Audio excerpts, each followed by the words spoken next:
Okay, hey y'all, we're back. This is the Bookly Blessed podcast, episode number 6. And the beautiful lady sitting here with me is my mama, Cheryl Denke. She has agreed to answer some questions I still have about being a young Christian woman in the 70s. I know nothing about that. She was there, so she can tell us some smart things. Mom, thank you so much for being here. Um, y'all may recognize Cheryl Denke's name from being my editor for all of my books. And also, she is my original dedication from my first book, Covertly Me and You. And she's the inspiration for my life. I'm trying to pattern myself after my mama. And also she inspires me in just about every way, but especially in my walk with Christ. Thanks for being here, Mom. I love you so much. Wow. Hope I live up to that. All right. Well, she had mentioned a moment ago we thought we were recording and we weren't. and, and she had mentioned a moment ago that she is joining us from Wenatchee, Washington. I sit here at Hurst Haven in East Texas, and the beauty of technology, right? If we can figure it out. Yeah. Okay, well, I'm going to go ahead and jump into those questions that you got to look at for a little bit and think about. And again, thank you so much for being willing to tackle this with me. Sometimes it can be a little challenging, and I do appreciate you being willing to do it. Sure. Anytime. Okay, this is I asked these questions in relation to the first book in the Peyton's Pride series, and the first book is named aptly Peyton's Pride because it's the first book in the series. So most of these questions are going to be focused on that book. In fact, all of them, I think. Okay. Okay. The first one I wanted to know about was, when did you become a Christian and how? What was the catalyst that made you decide that you needed Jesus? Well, I was almost completely unchurched as a child. I had a little bit of experience as a teenager with when a friend invited me to a youth group meeting that I thought was pretty amazing.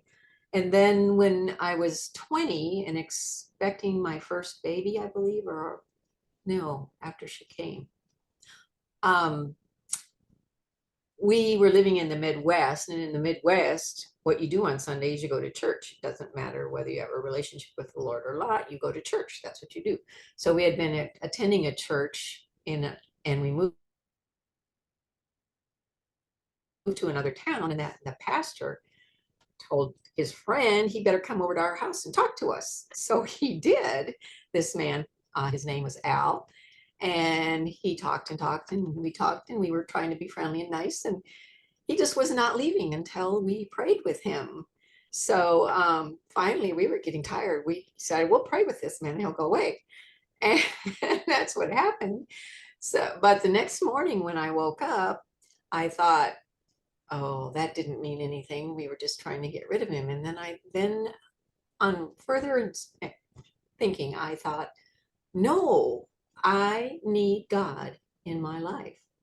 And that is when I believe I was saved. And that was when I was 20 years old. That's awesome. That's Yeah, awesome. yeah, You know, I like that you mentioned that the preacher was kind of insistent and persistent, because you and I have already had a conversation about the preacher in this book, and he was kind of similar, you know, and it kind of sets the tone for what what we were talking about the other day, was that it seemed like to me that preachers had a little more leeway and a little more sway back in those days than they might be allowed now. You know what I mean? Like yes. you were being polite, and this man is in our house and he's not going to leave until we pray. And you're Yeah, like, okay, let's pray. exactly. And I do believe that in that time, preachers, pastors, the church had more respect from the public than it mhm, does now. Absolutely. Yeah. yeah, well, thank you for sharing that. That's really neat. I think that's really cool how that relates to that conversation we had the other day. Yeah. Um, I apologize if these questions seem a little random. When I write out these lists of questions that I want to ask people who I feel like are going to know the answers because you lived it, right? Um, they pop in my head as I'm writing the book, and I'm like, oh, I'm going to ask mom that, and so I'll jot it down, and then they kind of come out in random order. So Um, I apologize if it feels like we're pinging around because we kind of are, because that's kind of the way my brain works. okay. Well, ping Okay, away. so here we go to ping from how you met Jesus to what was your style like? What was your favorite outfit then? Oh my goodness. That's actually kind of a hard question because when we were young marrieds, as many of us, my friends, and we all were on pretty limited incomes. We were stay-at-home moms and had one income. And so I didn't have a lot of spending money for, fashion or anything like that. Hmm. It, I we wore dresses a lot. Hmm. Um, I sewed and I just, whatever was comfortable and that I liked, I would just put that on and go. So, I didn't have any real style. No, no. Well, that's awesome that you were that comfortable with yourself that if it's comfortable, I'm going to wear it, because even now, I believe that when I was a young woman, I didn't really do the whole if it's comfortable, I'm going to wear it. I remember in high school, whatever was fashionable, I went and got a job so I could buy what was fashionable, and it Yeah. wasn't necessarily comfortable. Do you Yeah. remember the rolled up jeans? We called them pegged jeans. Oh, yes. Those were so uncomfortable. Oh my gosh, they hurt my ankles. I would roll them so tight, you know. So I think that's awesome that, when you were still a product of you followed societal rules very closely. We were talking earlier about being in the 50s and 60s, and whatever society said needed to happen. It's pretty much what happened, right? Yeah. Yeah. Yeah, and I think that's so cool that you were like, if it's comfortable, I'm going to wear it. And I Yeah. loved that you sewed your own clothes. I remember seeing pictures of you when you were a young lady, and you always just looked so cute. I think it had so much to do with you're a naturally beautiful woman, anyways, but also you're petite, and you were comfortable in what you were wearing. And I think that is key. I did come into the marriage with some kind of cute dresses because I had been working at, I think it was the First National Bank of Minneapolis or something like that, Yeah. just before we got married. And I do remember one thing that I kind of enjoyed. It was like a peasant dress. And Yeah. it was the hippie time there in the late 60s. Yeah. I just remember having, I didn't have the beads or anything like that. And I didn't, I didn't even heck try marijuana, much less inhale. So, but that was fun to have that dress. So, Yeah. Yeah. so Oh, that's cool. That's so neat. I guess that kind of segues us into the next question. Were you a system bucker, or did you do things the way they were supposed to be done? And Oh, I was never a rule breaker. No, I was a rule follower. And that's what I did. And the rules that I knew about, I followed them, boy. Yeah. yeah, It didn't matter what I wanted. I followed the rules. So that I guess that's probably a product of being in that in between state of, 50s, 60s, and the 70s, 80s, right? Where you were born in 1950, right? right. Yeah, and then that that segue of the feminism, the feminist movement came in with the civil rights era, and you were kind of a teenager during that time, right? Late 60s, yes. Yeah, Yes. and you were raised in that time when all ladies did what they were supposed to do, almost all, right? Most of us, yes, yes. Yeah, Mhm. and then all of a sudden, all the molds are getting broken, and you didn't want to do that. You wanted to do the right thing. Well, I felt compelled to. Yeah. It was my own personality too. My own Yeah, personality is being a rule follower, so. yeah. Mhm. Okay, that makes total sense. And Yeah. that is one of the things that I admire about you. We both know that I am not a rule follower. I kind of stink at that. Um, and I think that is definitely something that I admire about you, is that you are happy and content to be that way, and you make it look easy to follow the rules, and it seems to bless you to to do the right thing and follow the rules. Am I getting that wrong? No, that's pretty accurate. Okay. Okay.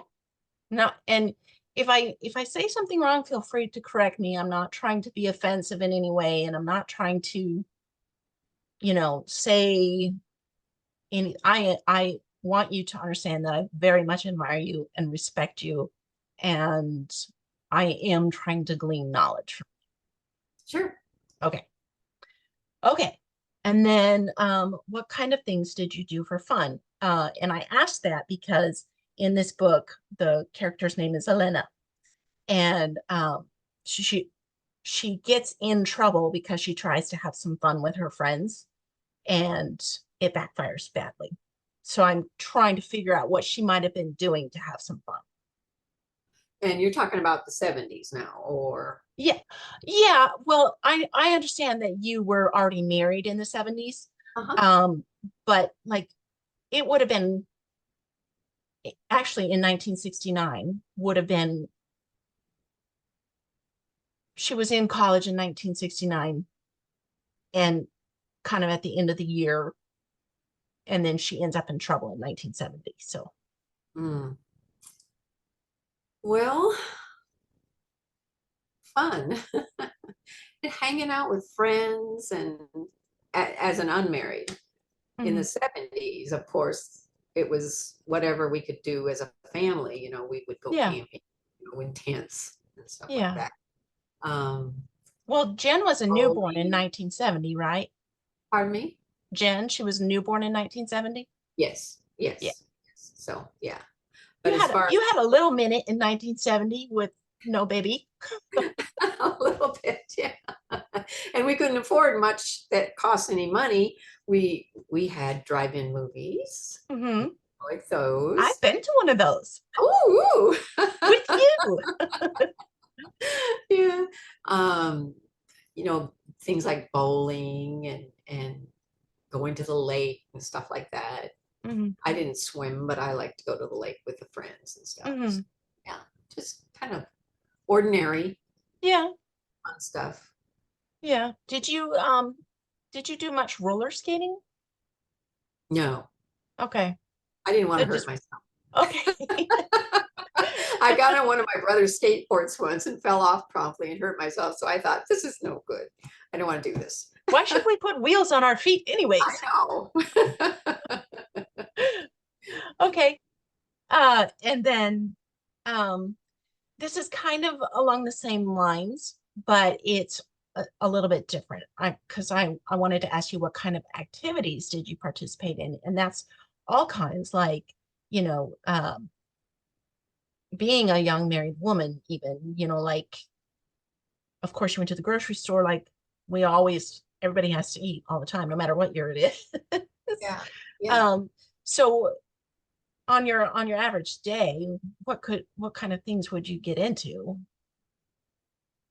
Well, in the 70s, I wound up by the end of the 70s with four small children. So that pretty much takes up your day. Yeah, But all under the I age of did, 6, right?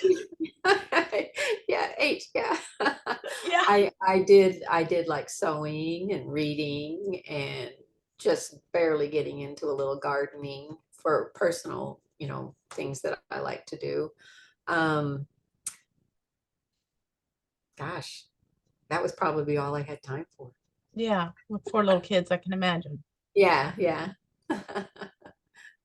I did lock myself in the bathroom once in a while to have a few minutes of alone time while you kids I were outside the door going, "Mommy, mommy." I do not blame you at all. at all. I would have done it for more than a few minutes. I'd be Well, like, you just ate, go away. 4 little kids can get into a lot of trouble, so it had to be pretty brief little respite. So Yeah. Jen, you're in charge. I'm out.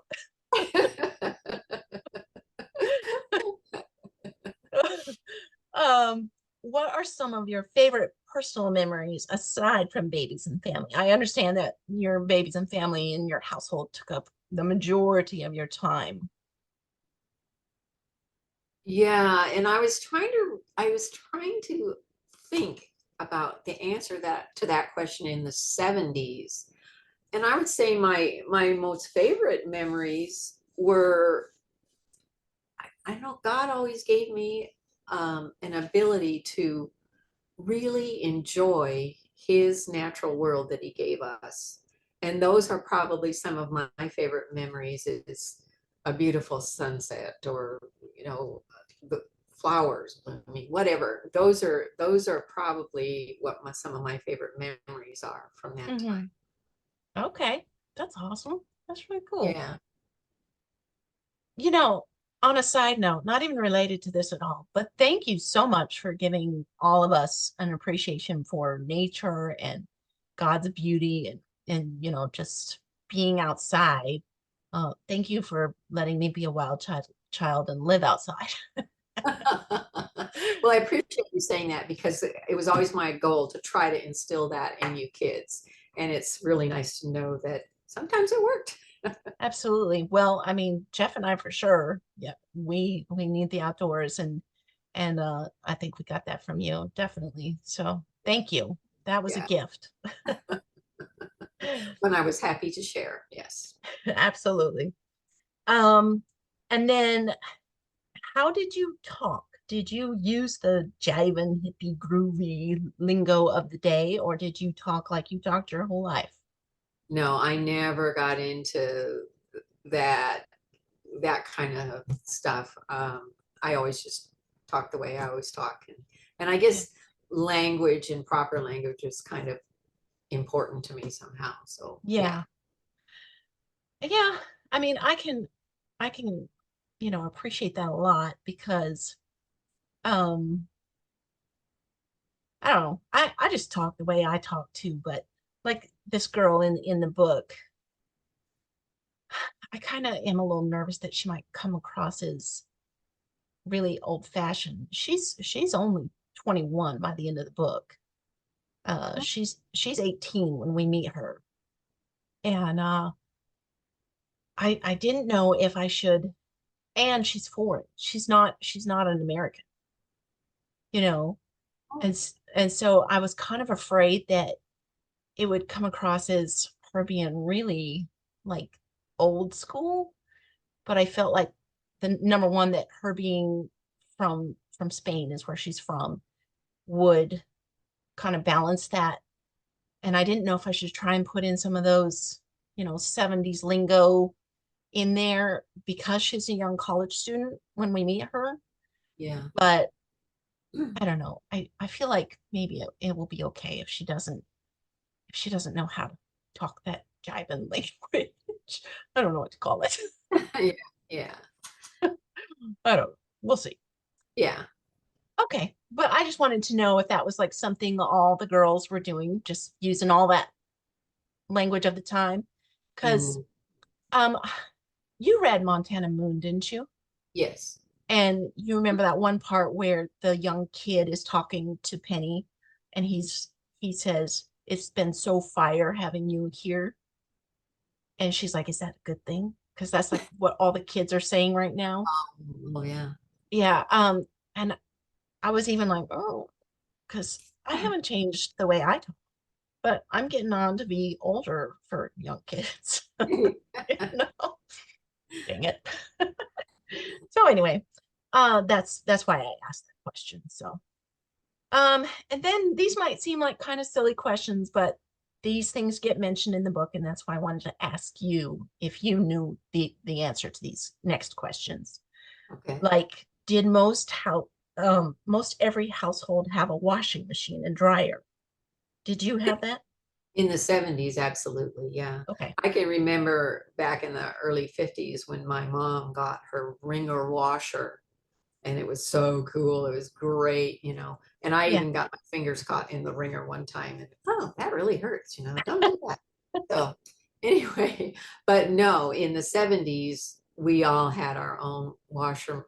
Usually, Okay. when we were living in apartments or rentals, if they Mhm. didn't have one, then I hauled everything to the laundromat. So, but most whole homes had washers and dryers. Well, even in like 1979, and I know it to be 1979 because I remember I was 3 years old. Yeah. And this is my absolute earliest memory is it was my come to Jesus meeting. And I know you and I have talked about this before, but I'll share it with our audience here.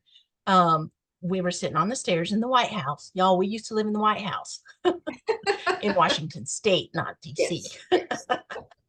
um, and we were sitting on the stairs and we were surrounded by a mound of laundry for 6 people, right? Yes. And this is the memory that I have of having our own washing machine and dryer because you were sorting the laundry and I asked you something. I remember you said, "What'd you say, baby?" And I said it again. And I remember the look on your face because you were shocked because I had asked you, I don't remember the exact words, but I had asked you how I was going to go to heaven or, you know, why I Where needed I Jesus was or yeah, whatever it was. And, yeah.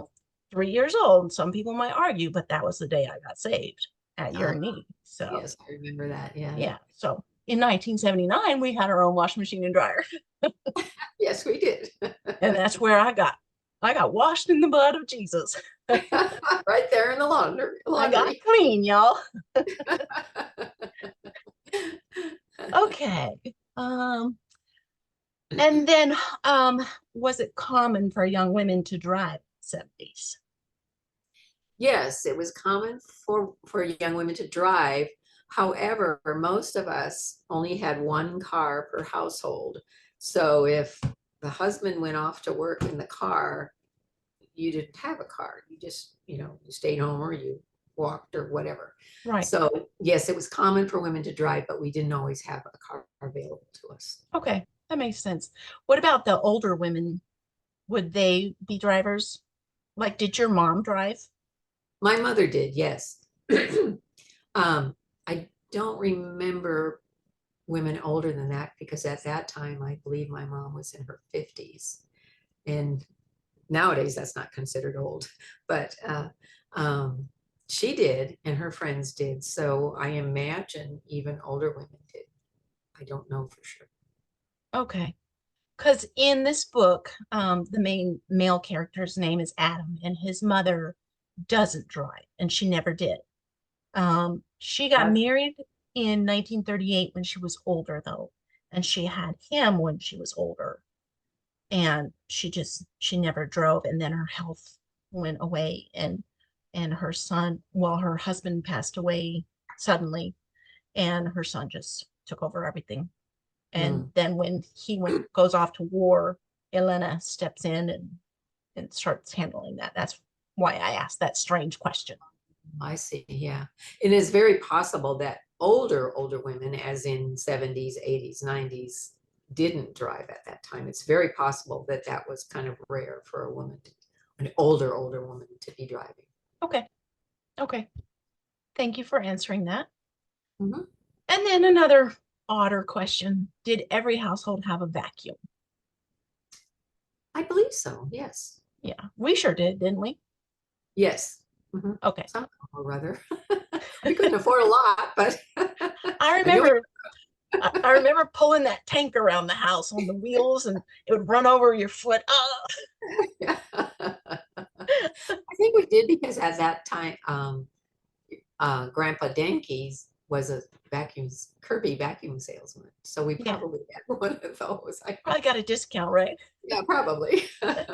Or maybe he gave it to you as a gift. Maybe. This place is filthy. She needs a vacuum here. The original terrible gift to give a woman. Yeah, right. But Uh, anyway, very nice gesture. yeah. Um, Okay, then we'll get a little more in depth with the next question for sure, anyways. In the 70s, most people didn't spend a lot of time getting in touch with their feelings, did they? No, there wasn't all the introspection there is now. And sometimes I think it gets taken further the other way, you know. Let's let Sometimes I think, oh, let's let the past be in the past. Let's go forward, you know. But no, we didn't do a lot of introspection and talking about our feelings. And Hmm. me especially, I was more a person that kept things to myself. I Right, still am pretty much. right, So I didn't spill my guts to people, to friends right. or what. So yeah. And as a add-on to that, if a woman experienced trauma or heartbreak, like you just mentioned, if something happened, would she typically stuff that down deep and carry on, never speak of it to anyone? And you kind of just answered that. Yeah, yeah. Yeah. And I also added more to that. Is that kind of how we got to that outbreak of revealing secrets? And then I put in parentheses the Me Too movement decades later. Oh, that's possible. That's very possible. Yeah, Yeah. that pendulum swing, you know. But I absolutely think you're right. I think that we have swung way too far the other way. You know, we have we have the young ladies now who share everything, everything on online on social media, and you're like, oh, TMI, TMI. Yes, exactly. Oh, girls, oh, Did I yeah. ask you that? We need to like edit ourselves. Yes, yes. Um, and I think that there is something to be said, especially for, some of my other books have had the characters see some trauma, and you need to get some counseling for some of these things. You need to talk to someone about some of these things. But I also think that there's something to be said for keeping a lid on some things. You don't Some have to go ahead. some of it, yes. But I have learned in myself that sometimes when you keep too much in, it tends to magnify and seem to become worse than it really is. Yeah. And then when you actually speak it out loud, you kind of get a different view of it and think, oh, that's not right. You know, Hmm. the way I'm feeling about that is not right. That's Yeah. so some sharing and talking things out is really helpful. So Yeah. I don't want to give anybody the impression that, oh, just keep it to yourself. We don't want to know, you know, that's not it. Absolutely. Yeah. Yeah, and that's what I was trying to clarify. I'm not saying to stuff everything down. That's not healthy because one day that lid is going to blow off, Yes. if you're a stuffer. Yeah. And I can say that with a little bit of personal experience because I get a little bit of my stuffing from my French side of the family, Yeah. I think. Because the German side of the family, they don't stuff much. But the French side, I think, is where we get that More tendency to reserved. maybe we don't want to overshare, okay? But I am glad that you and I have figured out a way to talk to each other about some things that I don't really want to talk about, you know. Yeah. But I'm Yeah. glad that you and I at least spend a little bit of time once in a while talking about things that hurt, you know. Yeah. Well, I don't like talking about things that hurt. I'm not glad about that. Sometimes it's But a at little least we have each other. yeah. Yeah. Okay. And then did most girls know how to sew in the 70s? Was that still taught by mothers and grandmothers and home ec teachers? Hmm. Yes, very much. I learned from my grandmother, and then I learned more about it in home ec. And I always and still do enjoy sewing, although I don't do as much as I did. I Mhm. remember when you kids were little in the 70s, making little dresses, little jumpers for you, and all Yeah. matchy, you know. And Yeah. but it was fun. It was fun, and I enjoyed it. So It is fun to have a little girl, even when you're not a girly girl, which it's me. It's like having a real life doll baby that you can dress up in doll clothes, you know. I had a lot of fun dressing Micah up. Micah, for those of y'all who haven't heard, is my daughter and my mother's granddaughter. And she was our sweet little redheaded princess that we both enjoyed dressing up and just she was fun. She was so fun. She was. She's all grown up now and she's not as cute. She's beautiful now. And she doesn't let us dress her up very often. No, she doesn't, darn it. I'm probably going to hear about this when she watches it. Probably. Oh, okay. I better move on before I get in more trouble with my daughter. Um, I know that you told me that you sewed your own wedding dress, and this works its way into the book, and I wrote it the way I remember hearing you talk about it. So please correct me. I just wanted to know, how long did it take you to sew your wedding dress? Well, we got married very, very soon after we met. Yes. It wasn't a long courtship or anything. So I think if I remember right, it took me 3 to 4 weeks, about a month sewing. We were getting married in Minnesota in November. So it was white velvet. It was short. Ooh. In Minnesota in November. Yes, and had long sleeves and had lace, worked lace on it. And I remember my grandmother frantically stitching the last bit of the lace on the day before the wedding. So yeah, it took me a while, but I did it. So your grandma helped you? Yes, Oh, yes, she was that's the so one who taught cool. me to sew, and she was like, "You don't have that done yet? Oh no!" So she was frantically sewing the last bit of lace on. I think, Oh, that's awesome. That's yeah, really neat. I didn't know that. yeah. Well, you probably told me before, I just did not remember it. I asked that because uh, when Elena and Adam go to get awkwardly engaged, um, she, let's keep in mind that she's foreign, and I don't want to give away the whole book, because you're going to get to read it before everyone else, of course. Yeah. But I still want people to go and get it later on when it gets published. Uh, but when she has to make over a dress that is handed to her, uh, it and the dress is too big for her when she gets it, and well, it's Adam's mother's dress, you know, and Adam's mother is bigger than her, so she has to take it in. She has to modernize it as much as she possibly can, because it's from 1938 and Mm. it's silk. Is that something that it seems like what I did was I Googled wedding dresses from the 30s and it looks silk in this picture that I found for my inspiration. Uh-huh.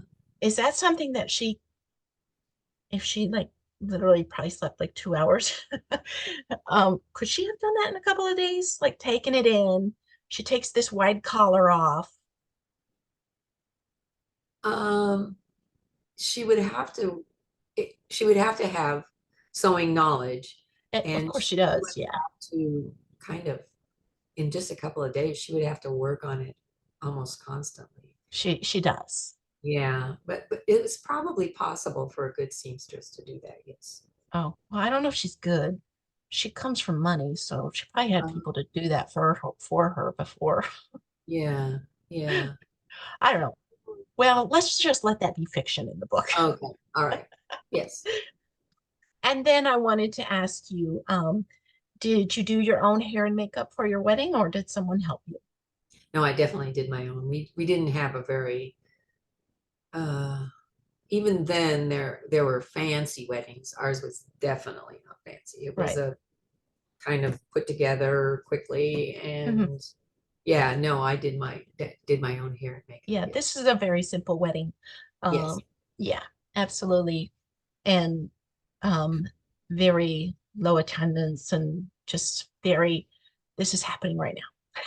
Even though the Sounds preacher's like like, I don't think this should happen right now. And they're both like, it is happening right now. mine. And he's like, dang it. I have a rough draft ready to send to you, and I'm looking forward to hearing your feedback on it. But I'm still interviewing like you, and then when Dad gets back, I'll interview him too, and I'll go back and tweak and fine tune before I print it out and send it to you. Um, I I don't know if I've shared with you uh, the hard time I've had writing this book. Um, we talked earlier today even about how I just lost my train of thought, but um, the this oh, I love to write my modern romances because I live here. I live in modern times and I like to write about what I know about. And and it actually is really fun and exciting to go and interview people who know about things that God gives me my stories and I try to write them well. And if there's anything that actually has happened or could happen, I try to make sure that's factual. Mhm. Um, as in like Vietnam War, for instance. I'm going to go and try and find out facts about that stuff and not misrepresent anything like that. So, in writing my first and hopefully only historical um, novel, it's been tough for me because I'm so far out of my wheelhouse and my comfort zone, and that's why I'm interviewing so many people who lived there, who lived through it, who've been there and done it and survived it. you know, I just feel like I need to talk to people who are smart on this stuff and know things that I don't know. And I don't know anything about the Yeah, 70s, except yeah. for that we had a washing machine in 1979, you know? Um, so that's why I'm just really, really grateful that you agreed to interview on my podcast. I appreciate you. Um, just thank you. And I am looking forward to letting you see the book, and I hope that it resonates with you, and I hope you enjoy it, and I hope it's not too far off base. But again, as my editor and my mother and a woman who lived through those times, please, please, please feel free to correct anything that comes off too far off base. Well, I'm looking forward to it, honey. Yeah. Did you have anything else that you wanted to add, or are you glad this is coming to a close? Off the top of my head, I can't think of anything specifically. So Okay. if you have Well, any questions, let me know. oh yeah, absolutely. Well, I will. Mama, I need help. Um, well, this has been awesome. Micah actually recommended that I start doing Zoom calls because I can record both of us at the same time. Because before I was trying to do like I think Facebook chat or something like that, Yeah. where it would flip from whoever's speaking, the camera would flip back and forth. Oh. And so she turned me onto the Zoom, and it was like the first one that we did, I did it with her and Tybee and me and Nate, and it was so neat. It was kind of a random thing. We weren't really even talking about really anything relating that much to the books, but it was such a cool experience. So I'm really glad that we got this to work for us, and I'm glad that we got to put this together, and I'll be putting it on YouTube here in a few minutes. So Oh my goodness. I really, really appreciate it. And then I'll share the link with you, and you can share it with your friends if you like. Oh, thanks, honey. Yeah, and they can watch it. Oh. Yeah. Okay. Okay, well, I love you, Mom. Thank you for being here. And then I'll give Dad some time to rest from his overseas trip, and then we'll do his. He'll be episode 7. Okay, great. Okay. All Sounds right. great. All right. Love you. Uh, I love you too.